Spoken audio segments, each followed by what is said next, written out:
Dentro de nuestros estudios de Primera de Juan que hemos tenido de estas 2 semanas, comenzamos a abarcar el tema de Jesús el Cristo. Y vamos a hablar un poquito más de ese tema de Jesús el Cristo, para que ahondemos un poquito más en nuestra comprensión, porque cuando encontramos ese término, ese título en la Biblia, leemos nuestro Señor Jesucristo y lo leemos de corrido, decimos, Jesucristo es un título normal, y no, tiene sus chistes. Tenemos que saber a qué se refiere con ese título. Jesucristo pues, es la combinación de 2 nombres, o un nombre propio y el otro que es un título, que es Jesús el Cristo.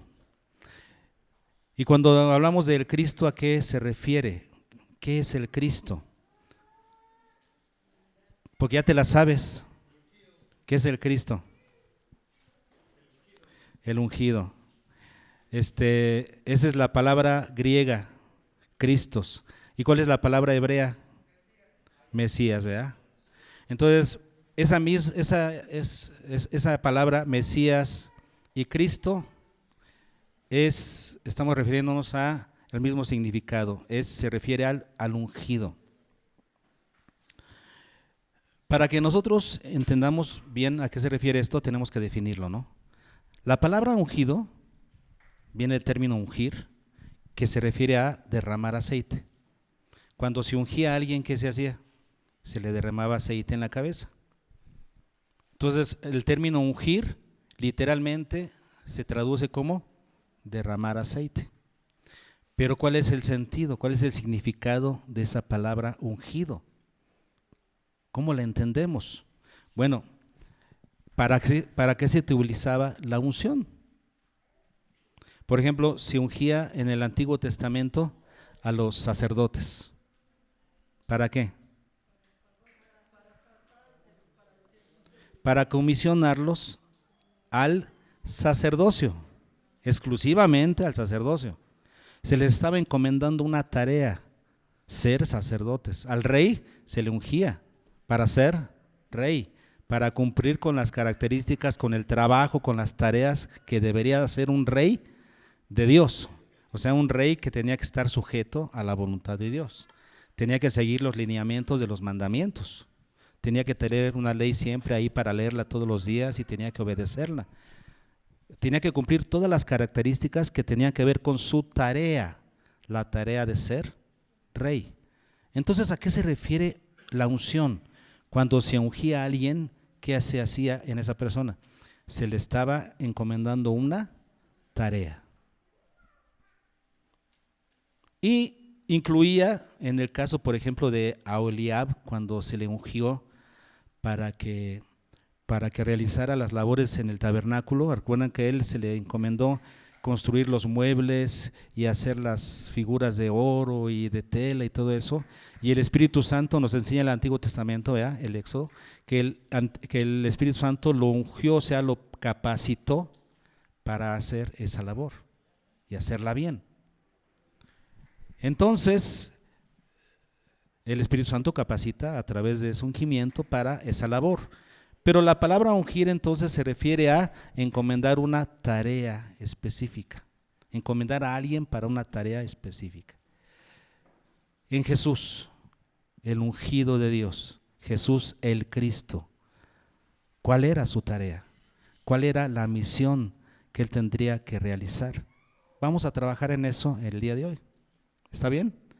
Para que veamos cuál era la tarea que Jesús tenía que realizar como el Cristo, como el Mesías que esperaba el pueblo de Israel.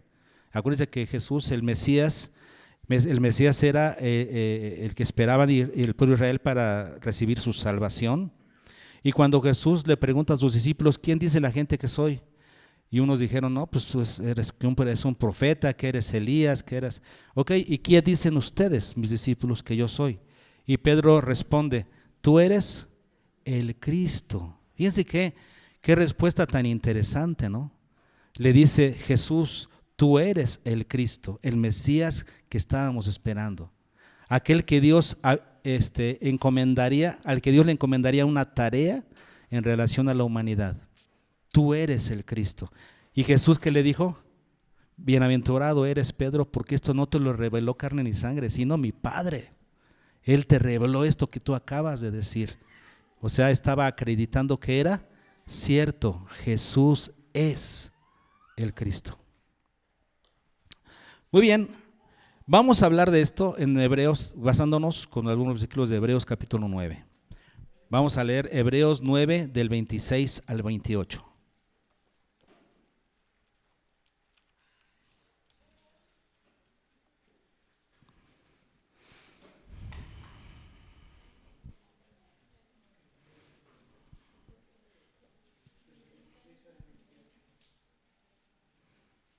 Del 26 al 28 dice, ¿ya tienen? Hebreos 9, 26 al 28.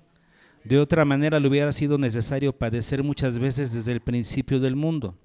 Pero ahora, en la consumación de los siglos, se presentó una vez para siempre por el sacrificio de sí mismo para quitar de en medio el pecado.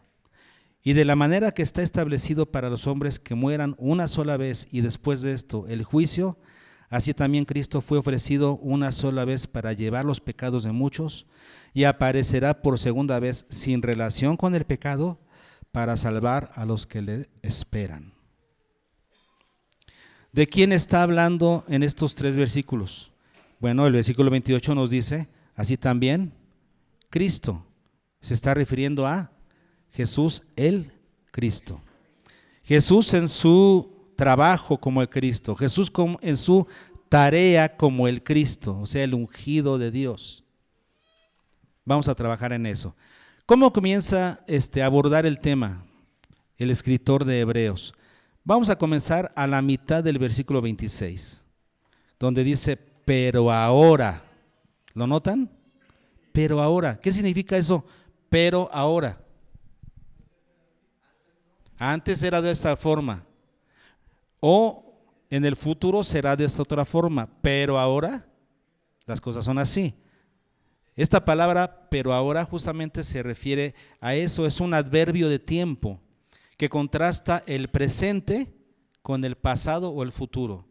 O sea, pero ahora, no como se hizo antes, sino ahora se va a hacer así. No como se hará más adelante, pero ahora es así. Entonces dice el escritor de Hebreos, pero ahora, ¿cuándo? En la consumación de los siglos. Pero ahora, en la consumación de los siglos. ¿A qué se refiere el escritor con la consumación de los siglos?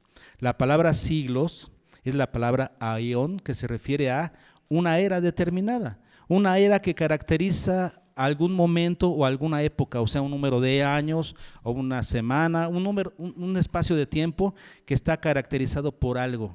A eso se refiere en la palabra aion, o sea, una era, en este caso traducido como un siglo. No se refiere a un siglo de 100 años. ¿Son 100 años un siglo? No se refiere al siglo en ese sentido. Esta palabra aion se refiere simplemente a un tiempo o un espacio de tiempo caracterizado por algo específico. Y dice aquí, en la consumación de este tiempo. La palabra consumación, ¿a qué se refiere? ¿A qué le suena? Algo que ya se cumplió. Cuando Jesús dijo consumado es, ¿qué dijo? Es cumplido, está cumplido. Aquí en la consumación de los tiempos se refiere a no al final de algo, sino un punto culminante de acuerdo a una señal establecida de antemano. Eso quiere decir, en base a la mente de Dios, a los planes y propósitos de Dios, Dios determina, hasta aquí se termina este tiempo y comienza otro. Se termina esta era y comienza otra. Se termina la forma de hacer las cosas de esta forma, se termina esta forma, comienza esta otra. A eso se refiere con la consumación de los siglos. En otras palabras, según los propósitos de Dios, se estaba terminando el tiempo de antes de Cristo y comenzaba el tiempo de después de Cristo. Terminaba el tiempo del antiguo pacto y comenzaría el tiempo del nuevo pacto. Y a eso le llama el escritor de Hebreos la consumación de los tiempos. Ahora que estamos en la consumación de los siglos, ¿qué sucedió en esta consumación de los siglos? Dice se presentó. ¿Quién se presentó? Estamos hablando, según el versículo 28, de el Cristo. Cristo. Él se presentó. Y esta palabra también es muy interesante porque para entenderla bien en su dimensión, tenemos que irnos a los idiomas originales.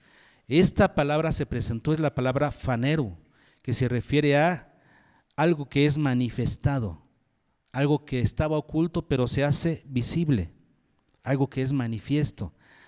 Y está en tiempo perfecto, una acción totalmente concluida, pero en voz pasiva, o sea, fue manifestado completamente.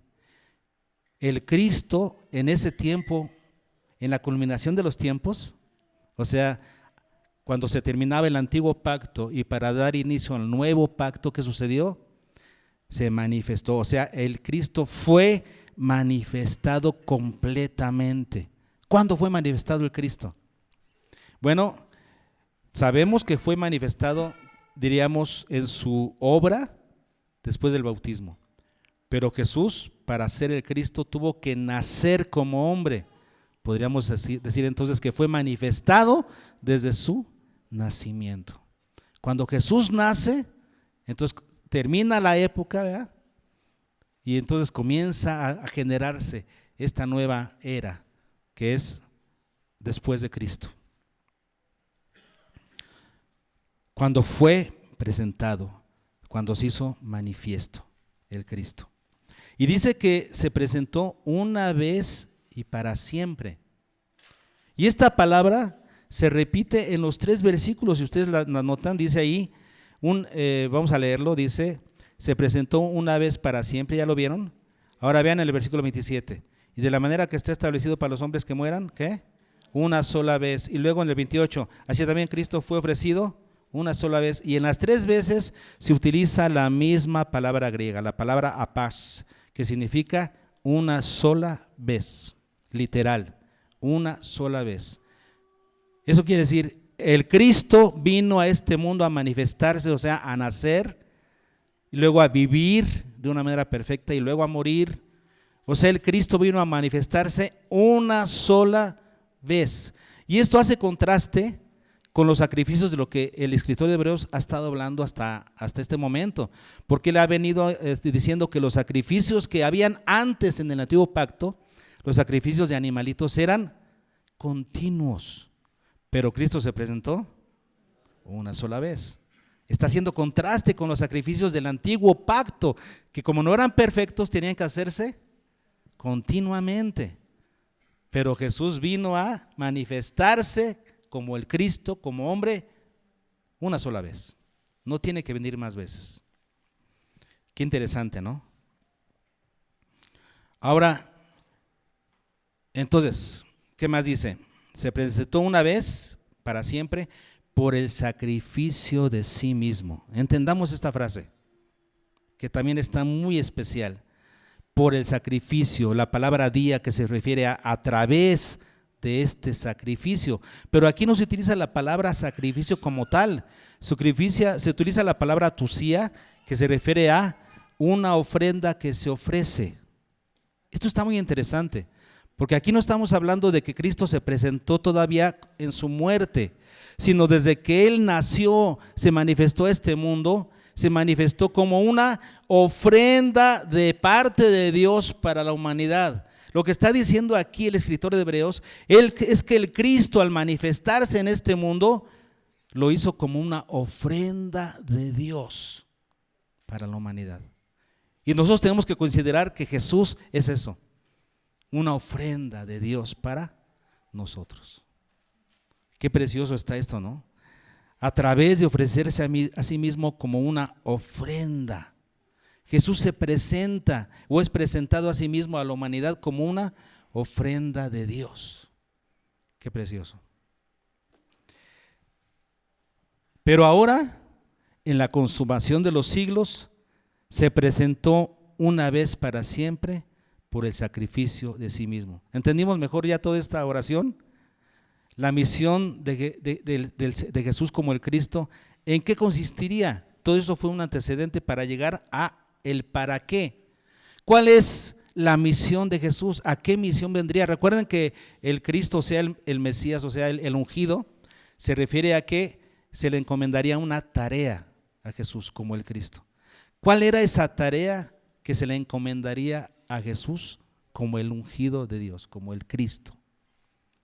Aquí lo dice. ¿Para qué? Para quitar de en medio el pecado. ¿Cuál es la razón de que en la consumación de los siglos el Cristo fuera manifestado como una ofrenda de Dios para nosotros? ¿Para qué fue manifestado como una ofrenda de Dios para nosotros? Para quitar de en medio el pecado.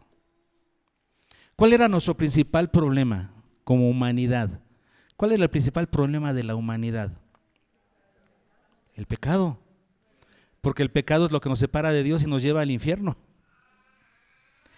El pecado. ¿Y qué es lo que aquí vino a hacer el Mesías, el Cristo, Jesús el Cristo? ¿Cuál era la misión que se le encomendaría de parte del Padre a Jesús el Cristo? Que Él viniera ¿a qué?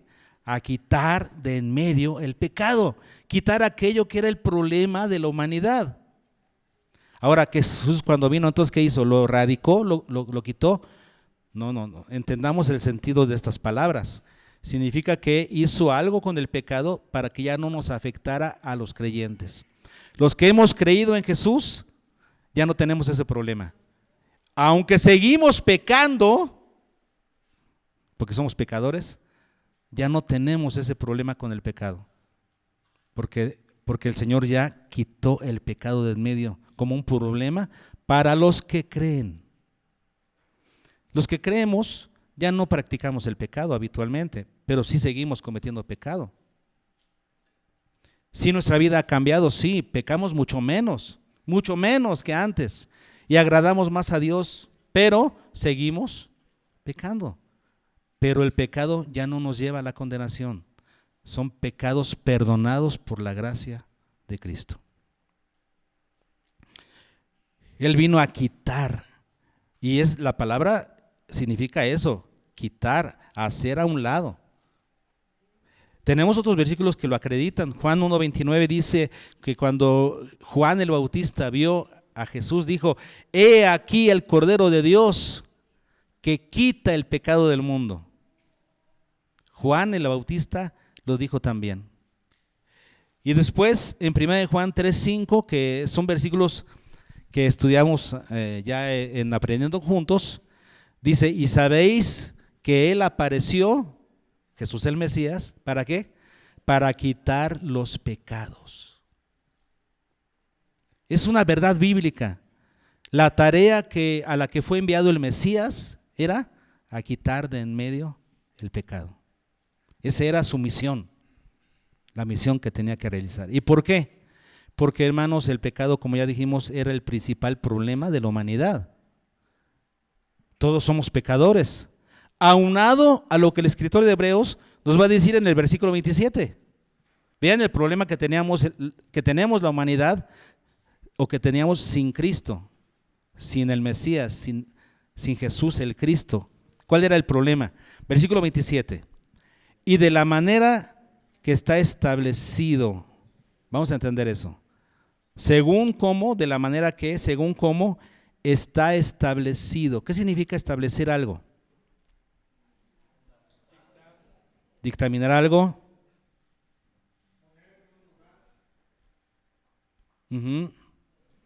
Cuando tú dices, esto queda establecido.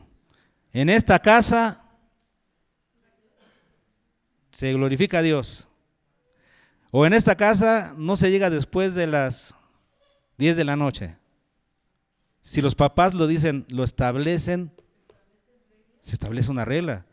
Queda establecido. Es una norma.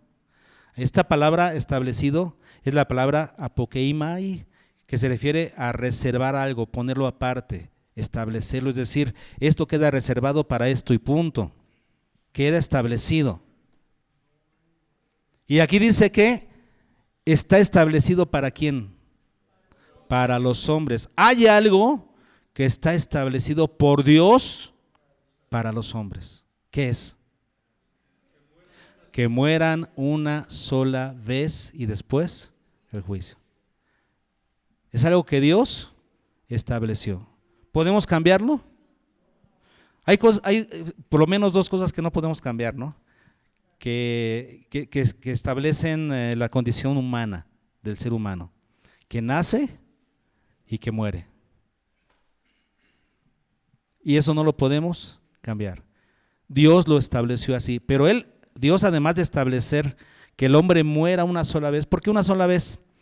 Porque está hablando de algo que tiene que ver con lo que sigue, ¿no? Después de eso el juicio, porque después del juicio sí se establece si vamos a pasar por la muerte segunda o no. Los que estamos en Cristo no padeceremos la muerte segunda, pero los que están sin Cristo, después del juicio, van a la muerte segunda, que es la separación eterna de Dios en el lago de fuego. Y ahí vamos todos. Sin el Cristo que vino a quitar los pecados, esta era la condición nuestra, de todos. Ir a la condenación por nuestros pecados. Está establecido para los hombres que mueran una sola vez. Otra vez, una sola vez, el concepto recurrente. Que sean separados. La palabra mueran es que se refiere a estar separado. Se refiere a la separación física del cuerpo y el alma. Y después, en esa condición, dice, y después de esto, el juicio. Porque la palabra después es la palabra meta, griega, pero que realmente su traducción original es en medio de. Eso quiere decir, en medio de esa circunstancia, ahora en medio de esa situación, o sea, de haber muerto, ¿qué le espera? ¿Qué es lo que tiene que esperar? Las personas que han muerto, lo que esperan es el juicio. Todos los que han muerto esperan el juicio. Todos nos vamos a presentar delante del juez.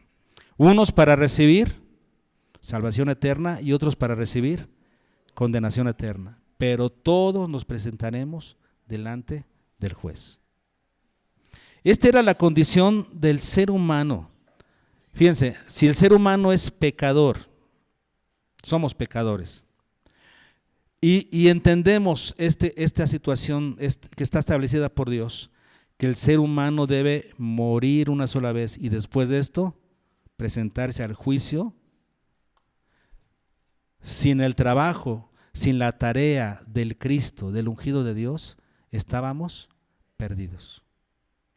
Por esta condición está establecido por Dios que el hombre muera y después de esto el juicio. Sin la tarea realizada por el Cristo, estaríamos perdidos. Esta es la necesidad de por qué el Cristo tenía que venir. Y ahora vean lo que sigue. Porque si el Cristo tendría la misión de quitar los pecados por esta necesidad que tenía el hombre, de ser pecador, de morir y de tener que presentarse ante el juez, entonces, ¿ahora qué sigue? Dice el versículo 28, así también Cristo fue ofrecido una sola vez, otra vez el término una sola vez. ¿Por qué dice así también? Por la situación de una sola vez, ¿no? Así también como una sola vez vino el Cristo y fue manifestado, como una sola vez muere el hombre, así también, dice, fue ofrecido una sola vez. Ahora, esta palabra fue ofrecido. Así como antes la palabra que se utilizó en el versículo 26, donde dice que se presentó una vez para siempre por el sacrificio de sí mismo. Esa palabra se presentó, se refería, decíamos, desde su nacimiento. Cuando el Hijo de Dios viene a este mundo para hacerse hombre como el Cristo que había de nacer, como el Cristo que había de venir. Ahí en el versículo 26 se refiere a su manifestación en este mundo, pero el versículo 28 sí se refiere a que fue ofrecido, fue traído y dado. El Mesías fue llevado, dado una sola vez, otra vez, una sola vez, porque el sacrificio de Cristo no tendría que hacerse varias veces, una sola vez era suficiente. ¿Para qué? Para llevar los pecados de muchos. En el versículo 26 se refería, repito, a su nacimiento, su manifestación en este mundo. El versículo 28 se refiere a su muerte en la cruz. Jesús vendría para ser ofrecido una sola vez para, ¿cuál era la razón? Llevar, cargar. Esa palabra se refiere a llevar sobre, cargar los pecados de muchos, de todos nosotros. Jesús el Cristo tendría que llevar nuestros pecados. Para eso tendría que nacer como hombre. Tenía que cumplir el requisito de ser 100% hombre para que fuera un sacrificio perfecto. También seguía siendo 100% Dios, por eso se mantuvo inocente. Porque otra característica del Cristo es que además de nacer como un hombre, tendría que vivir de una manera perfecta, sin pecado, para poder después morir por nosotros. Y Jesús entonces, en su muerte expiatoria, llevó el pecado de muchos. Me encanta cómo lo dice Isaías. Isaías relatando algo similar a lo que está diciendo el escritor de Hebreos en Isaías capítulo 53, ¿no? Ese pasaje tan hermoso que dice en algunos versículos que vamos a ver. Versículo 4, ciertamente llevó Él nuestras enfermedades. ¿De quién eran? Nuestras. Eran nuestras y Él las llevó. Llevó Él nuestras enfermedades y sufrió nuestros dolores. ¿De quién eran los dolores? ¿Y qué hizo Él? Los sufrió nuestros dolores. Versículo 5, mas Él herido fue por nuestras rebeliones. ¿De quién eran las rebeliones? Nuestras. ¿Y qué pasó con Él? Fue herido por nuestras rebeliones, molido por nuestros pecados. ¿Quién merecía ser molido? ¿Quién los cometió? Yo los cometí. Y Él fue molido por mis pecados. El castigo de nuestra paz fue sobre Él. Y por su llaga fuimos nosotros curados. Versículo 11. Verá el fruto de la aflicción de su alma y quedará satisfecho. Por su conocimiento justificará mi siervo justo a muchos. ¿Y qué? Llevará las iniquidades de ellos. ¿Qué hizo Jesús? ¿Qué hizo el Cristo? Llevó nuestras iniquidades. Tomó nuestro lugar. Llevó nuestros pecados. Es lo que tuvo que hacer el Cristo. Primero, venir a manifestarse como hombre. Luego, llevar nuestros pecados. Para que ahora tú y yo no tengamos que morir por esa razón. Gracias a esa situación, gracias a que Él murió para llevar nuestros pecados, ahora ¿qué es lo que puede hacer? Vean lo que Jesús va a hacer. Seguimos leyendo el versículo 28.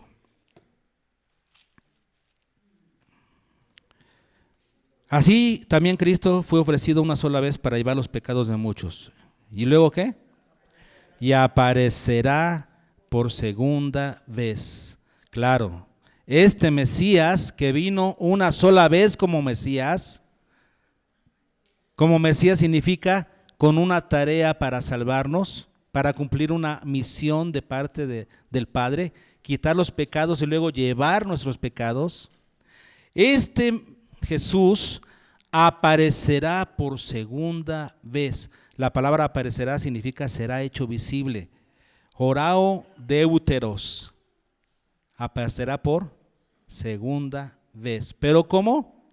Sin relación con el pecado. Porque la primera vez que vino Jesús, vino como hombre. Fue tentado en todo conforme a nuestra semejanza. Era tentable, ¿por qué? Porque era 100% hombre. Él fue tentado en todo conforme a nuestra semejanza. ¿Tuvo tentaciones del ámbito sexual? Muchos dicen, no, Él era Dios. Claro que sí. En su humanidad fue tentado en todo. Pero después, hermanos, Él va a venir por segunda vez sin relación con el pecado. La palabra es la palabra choris, que significa, es un adverbio de separación. Va a venir totalmente separado, separadamente del pecado, no va a tener nada que ver. ¿Por qué? Porque ya lo venció. Cuando vino como hombre, vino a enfrentar el pecado. La segunda vez vendrá como vencedor sobre el pecado. Ya lo venció, no va a tener relación con el pecado. ¿Y qué es lo que va a hacer cuando venga por segunda vez? Para salvar a los que le esperan. ¿Tú le esperas? ¿Todos los días lo esperas? Y aquí la palabra esperas, los que lo esperan, es la palabra apekdechomai, que significa a los que le esperan ansiosamente. Como diciendo, ya, ven Señor Jesús, como termina el Apocalipsis, ven Señor Jesús. Le esperan con ansias. Aquellos que lo esperan, ¿para qué? Para recibir la salvación. Porque la salvación es un evento futuro. Hoy tenemos la promesa de salvación, pero cuando Él venga por segunda vez, nos va a llevar a su salvación. Porque Él, como el Cristo, vino a quitar los pecados y vino a llevar nuestros pecados. Y con eso nos da la posibilidad de ser llevados a su salvación cuando Él venga por segunda vez. Hemos repasado el día de hoy una doctrina que ya tenemos, pero recuerden que las predicaciones no consisten en dar nada nuevo. Simplemente se trata de recordar cosas que ya sabemos. ¿Para qué? Para que las apreciemos.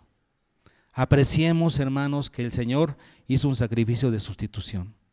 Y cuando hablamos de Jesús el Cristo, nos estamos refiriendo a ese Jesús que vino con una misión del Padre, a cumplir una misión específica del Padre. ¿Cuál era la misión que tenía que cumplir Jesús? Quitar de en medio el pecado. ¿Cómo lo hizo? Llevando una vida sin pecado, haciéndose hombre primero, llevando una vida sin pecado y luego muriendo en la cruz. ¿Para qué?